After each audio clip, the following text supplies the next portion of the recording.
Hi, I'm Janie, and welcome to my channel, Upcycle Creations, where I take materials that are headed to the landfill or are unwanted and try to make useful, pretty things out of them. And today we're going to talk about what can you do with all these slow stitching projects. People say, oh, you do it for the meditative process and enjoy the doing it. But I'm practical and I want to know, I want to use it. And I want it out there. I want people to enjoy what I've done. So I'm going to show you some of the things that I've done. And if you've got any other suggestions, please leave them in the comments. And everything I show you today is also available on my online shop, which is upcycle-creations.com, and there's a link below. So here we go. One thing that I had never heard of before I started doing this is something called a cuff bracelet. Now this one is 8 inches long. It's upside down. There we go. And it's a very simple thing. It's just got the lace in the middle and the applique for that. Something that doesn't take too long to do, and it does have some machine stitching around the edge. You don't have to do that. You can do it, by hand. It also has this, it's buttoned, and it's got a little ponytail holder there sewn in so that, there you go. And that's what it looks like when it's all together. But that is a minimum amount of slow stitching that would be a good place to start and enjoy.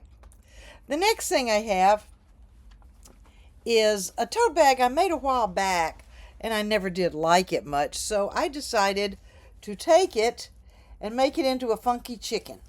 And that's slow stitching. I've got my buttonhole stitch, a lot of machine embroidery. It's free embroidery, free motion machine embroidery is what they call it.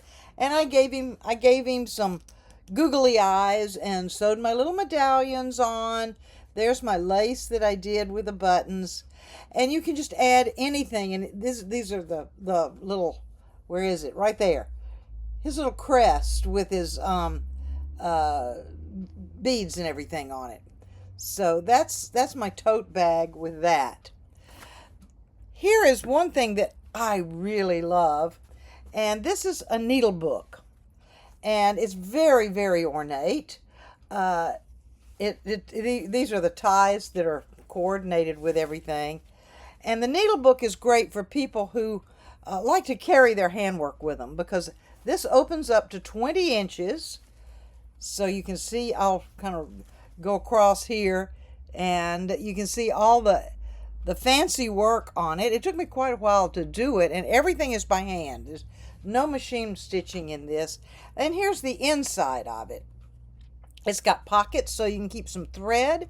It has these felt pages that you use for needles and pins and things like that.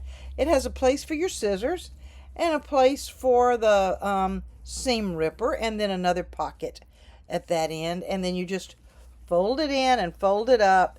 And when you want to go from one room to the next, or you want to take it with you, you have everything you need on something that is absolutely beautifully stitched and totally unique. You won't see another one just like this. This is one that takes a little bit to do. This is just a Valentine pillow, a heart-shaped pillow, and I've got some paper beads I made that are on it, and just other things sewn down. I got my little bird up here, and I just love the little, there it is. Let me see, which way am I going? Yes, the motif that I cut out of some lace and just sewed it on with little pearls. And this right here, this is couching. So I did that, and it looks like maybe little cacti, and then with a lace, and then just a satin back.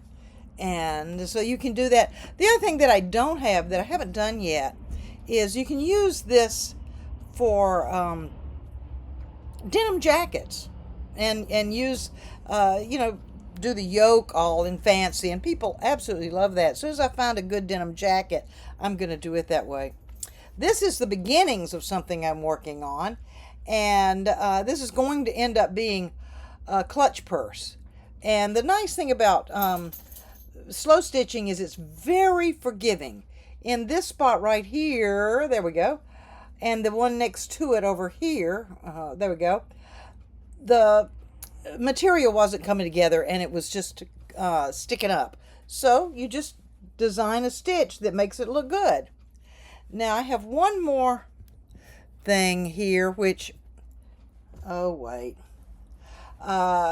these videos sometimes get a little wacky. Here it is. This one, if I can hold it up really close and be really still, is just a circle. And I just took it and just did all the stitches I could. A lot of just that straight stitch, the just different stuff, and completely covered it.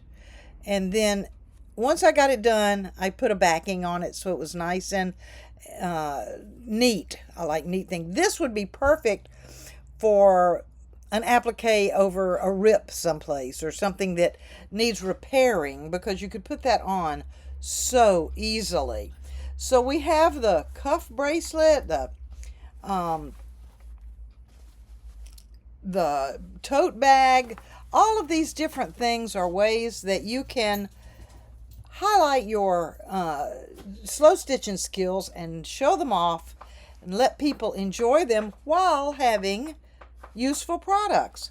So if you like this and you have enjoyed this, please subscribe, like, share, you know the drill. Do all of that for me, and that'll help me keep going with this. And if you'd like more slow stitching, then let me know in the comments.